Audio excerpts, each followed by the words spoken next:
आपने एक पोडियम तैयार किया है भैया साहब। जिस दिन आपको 10 साल बाद 15 साल बाद दुनिया के किसी दौरे में घूमती हुई कहीं एक भारतीय लड़की मिलेगी, गूगल की दूसरी तीसरी पोजीशन पर, पहली पोजीशन पर, आप लूसन लेक पर घूम रहे होंगे स्विट्जरलैंड में, आप वेनिस में घूम रहे होंगे गेंडोला में, आप फ्लोरेंस की गलियों में होंगे और वो दौड़ती हुई आपको पहचान करके कहेगी सर मैं आपके स्कूल में पढ़ी हूं, मैं बच्चों में वही तेजस्विता के बीजारोपण का प्रयास मात्र कर रहा हूं। जिस दिन मुझसे कहते हैं कि स्कूल अच्छा कैसे बनेगा, एजुकेशन अच्छी कैसे होगी, बहुत सारे मेरे दोस्त मिलते हैं जिन्होंने बड़े बड़े स्कूल बनाए, कुमार साहब आपने तो शिक्षा में इतना काम किया, कैसे बनेगा। इंजीनियरिंग कॉलेज के मालिक मुझसे कहते हैं, तो मैं उनसे एक ही बात कहता हूं, जिस दिन कॉलेज के प्रबंधक और चेयरमैन का केबिन छोटा और प्रिंसिपल का केबिन बड़ा हो जाएगा, उस दिन यह प्रक्रिया प्रारंभ हो जाएगी। पुरुषार्थ पूर्वक इस देश का नागरिक 100 रुपए कमाता है।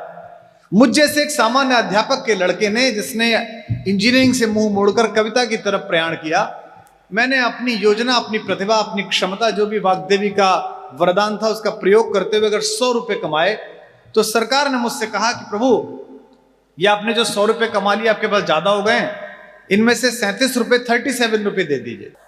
तो मैंने कहा चलिए ले लीजिए, क्या करेंगे? बोले इसमें स्कूल बनाएंगे, इसमें सड़क बनाएंगे, इसमें अस्पताल बनाएंगे। मैंने दे दिए। उसके बाद मैंने और पुरुषार्थ करा, थोड़े और पैसे कमाए, तो मैंने अपने ऑफिस के लोगों से कहा भाई एक गाड़ी खरीद के लाओ। बहुत मेहनत की है जिंदगी में, रोडवेज की बसों में धक्का खाया है, 3 टायर में चले, अब कार में चलेंगे, मर्सिडीज में। तो उन्होंने कहा ठीक है साहब, कितने पैसे की आएगी? 1 करोड़ रुपए की। मैंने कहा ये लो चेक। बोले नहीं नहीं 1 करोड़ 28 लाख दीजिए। मैंने कहा 28 लाख किसके? बोले वो सड़क जिस पे आप चलेंगे। मैंने कहा उसके तो 47 रुपए ले चुके। बोले नहीं नहीं सड़क के अलग से लगेंगे। मैंने दे दिए। इसके बाद मैं जैसे ही हाईवे पे चढ़ा, वहां कुछ लोग मिल गए रास्ता रोक के, बोले 500 रुपए दीजिए। मैंने कहा किस बात के? बोले सड़क के। मैंने कहा वो तो मैं 2 बार दे के आया हूं। बोले नहीं ये अच्छी सड़क है, इसके 500 रुपए अलग लगेंगे आप। अब प्रभु आपने मुझसे 3 बार पैसे ले लिए, लेकिन जब मैं नवलगढ़ के लिए उतरा हाईवे से, तो सड़क गड़गड़ गड़गड़ करने लगी। तो भाई जब 3 बार पैसे लिए, तो वहां भी एक आदमी खड़ा करो, राजकुमार जी 500 रुपए वापस दे के आपसे पैसे ले लिए थे, पैसे वापस कर रहे हैं। This was not meant for state. दुख का विषय, ये काम समाज का नहीं था, ये काम टैक्स लेने वाली सरकारों का था।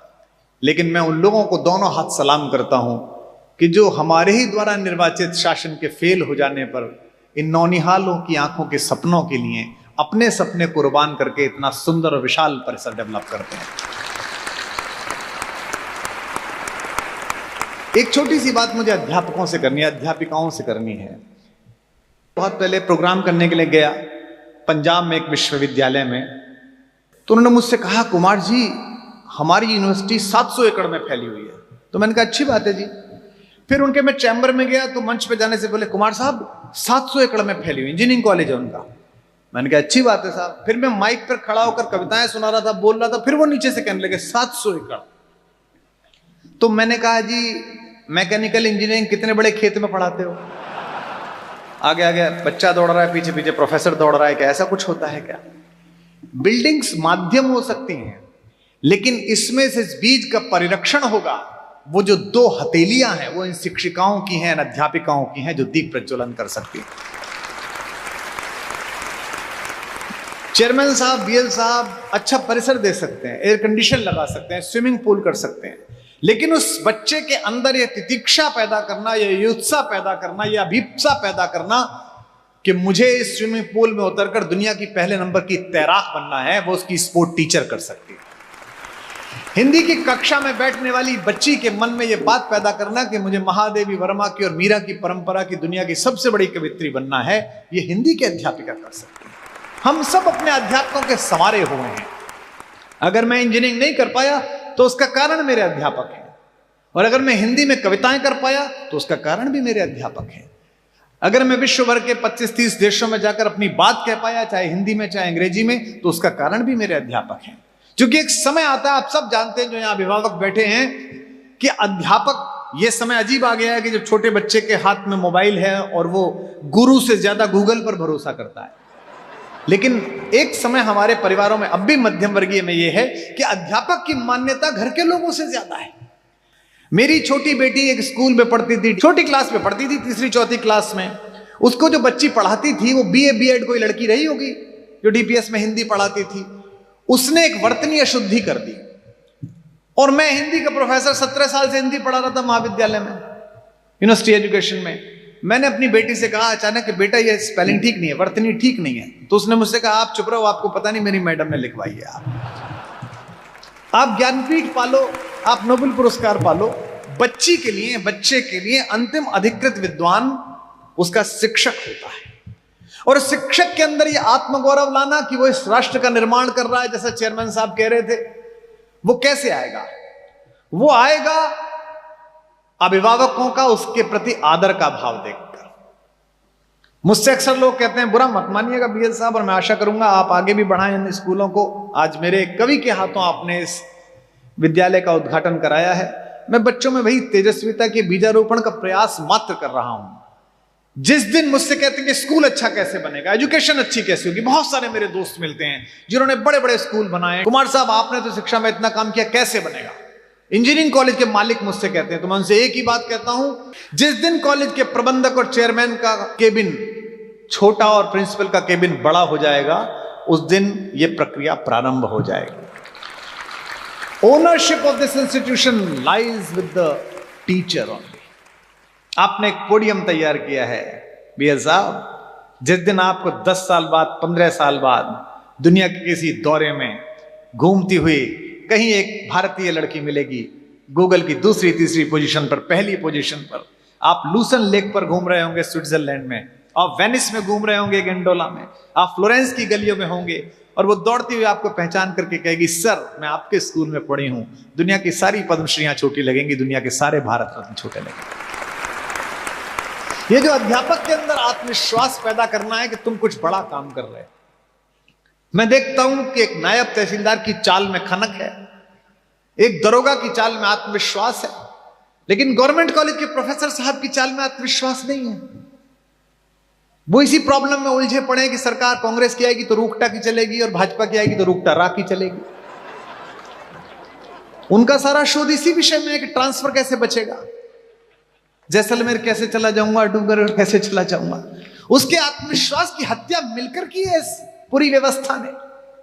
एक तेजस्वी अध्यापक क्या बना सकता है, यह भारत का इतिहास भी बताता है और विश्व का इतिहास भी बताता है।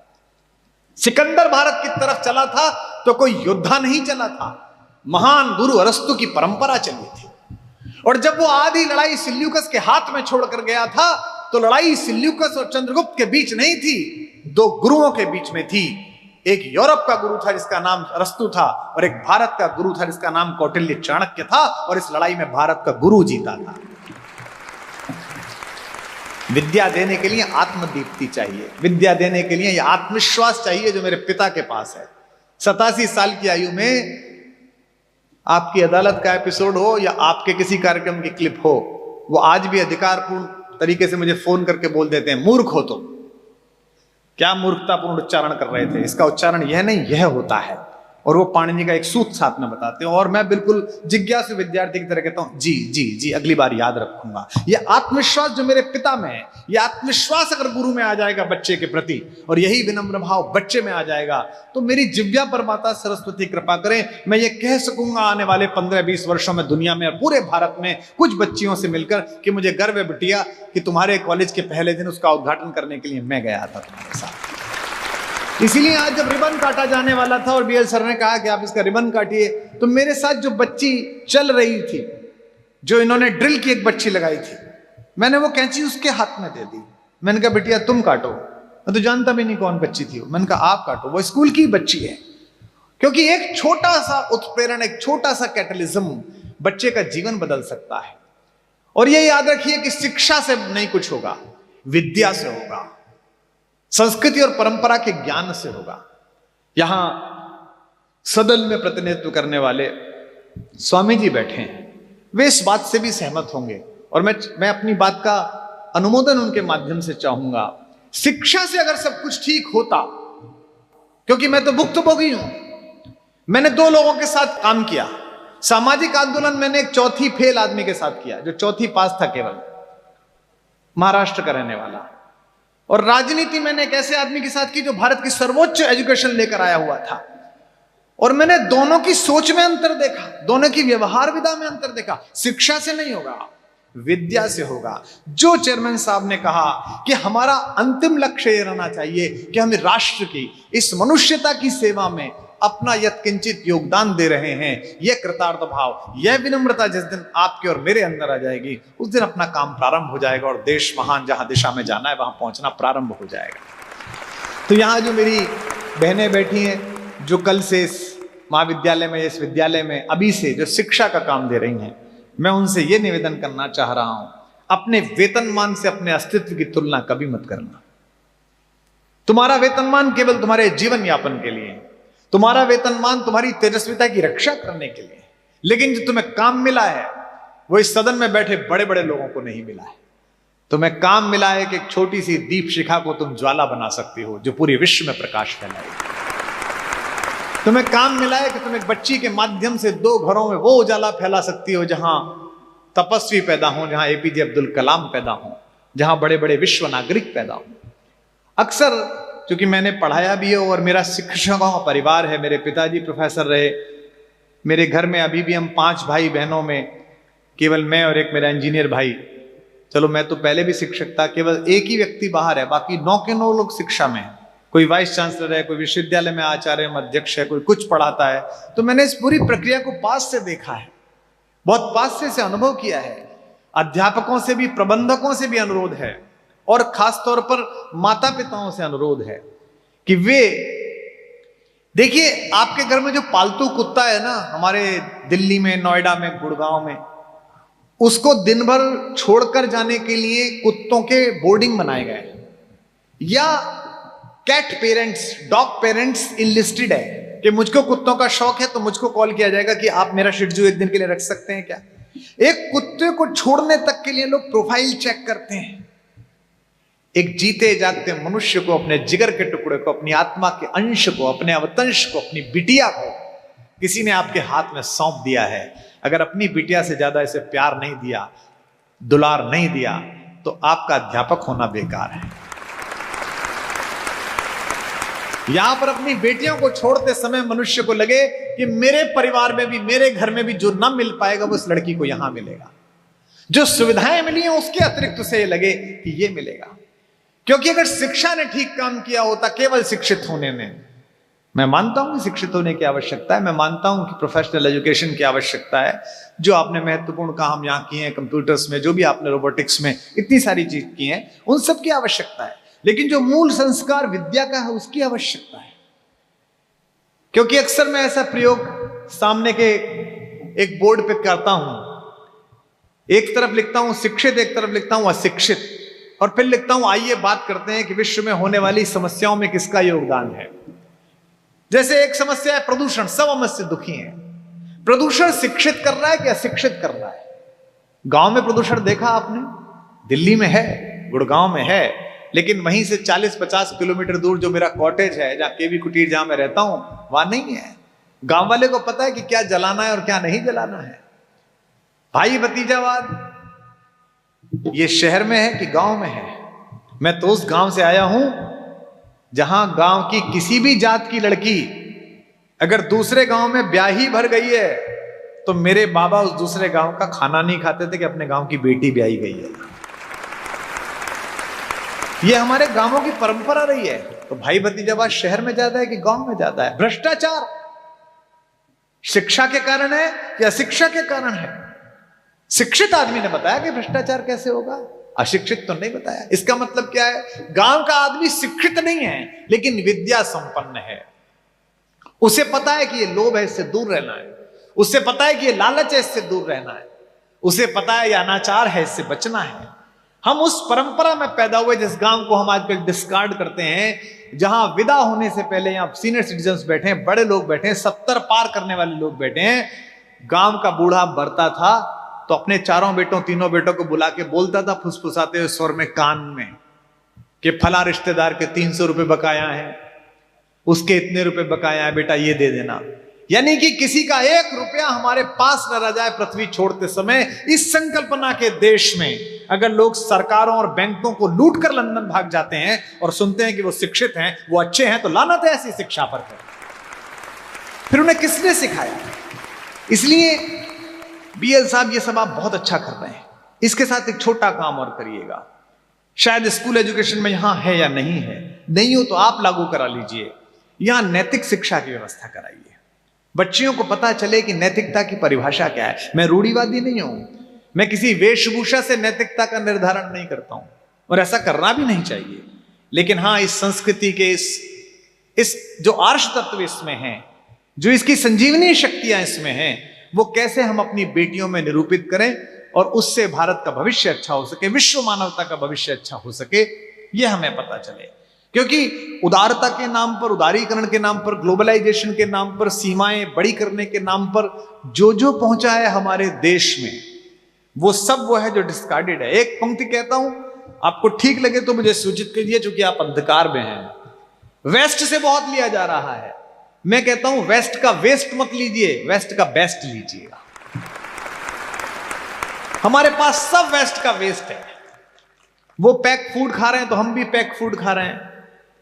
उनके हर सीरियल में, उनकी कोई फिल्म देख लीजिए, हॉलीवुड की दुनिया की कोई फिल्म देख लीजिए, दिन हो कि शाम हो, परिवार के छोटे बड़े हाथ में एक वाइन का गिलास, एक विस्की का गिलास लिए घूमते रहते हैं। भाई वो इसलिए घूमते रहते हैं कि वह जाड़ा पड़ता है। स्पेन में, बेल्जियम में -7 -8 है। यूरोप के कुछ हिस्सों में चले जाइए, क्या बुरा हाल है। लेनिनग्राड चले जाइए, क्या बुरा हाल है। शराब के बिना जीवन नहीं है। यहां तो तुम 48 डिग्री में रह रहे हो और तुमने यही सीख लिया है।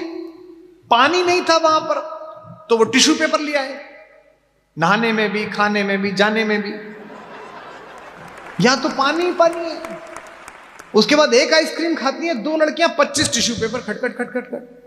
सामने वॉश बेसिन लगा हुआ है, हाथ नहीं धो सकते हैं आप, क्योंकि हमको आदत पड़ गई है कि साहब जो करता था वो हमको करना है। और साहब देश में आया था मालिक बनकर, कोड़े फटकारता हुआ चला गया, लेकिन उसकी मानसिकता बच गई है। मुझे अच्छा लगेगा कि अगली बार जब यहां कार्यक्रम हो तो यहां का प्राथमिक संचालन मातृभाषा हिंदी में हो और हमारी कोई बिटिया करे, हमारे कॉलेज की पढ़ी हुई की लड़की करे। अंग्रेजी कौन सी ऐसी भाषा है, कौन सी महान भाषा है जी? 26 वर्ड्स अक्षरों की मैंने भी सीखी है। ग्रेजुएशन में मैंने विश्वविद्यालय टॉप किया अंग्रेजी में, लेकिन मैं हिंदी का विद्यार्थी हूं और इसलिए प्रेम नहीं करता कि इस भाषा ने मुझे मान दिया, सम्मान दिया। मेरे परिवार पर जो भी लक्ष्मी की हेतु कृपा आई, इस भाषा की वजह से आई। इसलिए प्रेम करता हूं कि ये मेरी मातृ जबान है, ये मेरी मातृभाषा है। अंग्रेजी अच्छी है लेकिन हिंदी से बेहतर नहीं हो सकती। वहीदा रहमान कितनी भी खूबसूरत हो, मेरी मां से सुंदर नहीं हो सकती। वो दुनिया की सबसे सुंदर स्त्री है मेरी मां, और ये मेरी जबान है। और इसमें विशेष रूप से शेखावाटी के लोगों, राजस्थानी लोगों का तो बहुत आभार व्यक्त करता हूं। आपने तो हम जैसे लोगों को, जो उत्तर प्रदेश के लोग हैं, जो मिक्स वेजिटेरियन हो चुके हैं अब समय, पता नहीं कौन कौन सी संस्कृति आके मिल गई हैं, हमें पता ही नहीं है। आप लोगों ने हमें सिखाया कि भाषा से प्रेम कैसे किया जाता है। मैं दुनिया के किसी भी हिस्से में उतरता हूं, जॉन एफ कैनेडी उतरता हूं न्यूयॉर्क, हीथ्रो उतरता हूं लंदन, या चांगी उतरता हूं सिंगापुर, कहां उतरता हूं, 5 जो लेने वाले आते हैं आयोजक, उनमें से 2 जरूर पूछते हैं, थे कठी का हो जी?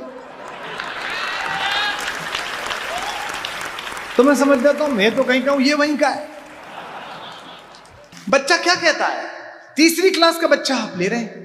3री क्लास का बच्चा सफेद, जैसे सामने पीछे आपने मेरा चित्र लगा दिया, ऐसा एक सफेद कैनवस है। ना उसमें घृणा है, ना विश्वास है, ना उसमें हिंदू मुसलमान है, ना उसमें भाजपा कांग्रेस है, ना उसमें अमीर गरीब है, ना उसमें सवर्ण दलित पिछड़ा महापिछड़ा। आजकल तो इतनी पंचायत आपके यहां हो रही है, पूरा रास्ता भरा पड़ा है भाई। एक राजस्थानियों की पंचायत नहीं है, एक भारतीयों की पंचायत नहीं है, जाटों की हो रही है, ठाकुरों की हो रही है, ब्राह्मणों की हो रही है। और फिर कहते हो कि विकास क्यों नहीं हो रहा है। अरे आपने सरकारें जिताई नहीं है, आपने जातियां जिताई हैं, तो उनसे ही पूछो भैया विकास क्यों नहीं हो रहा है।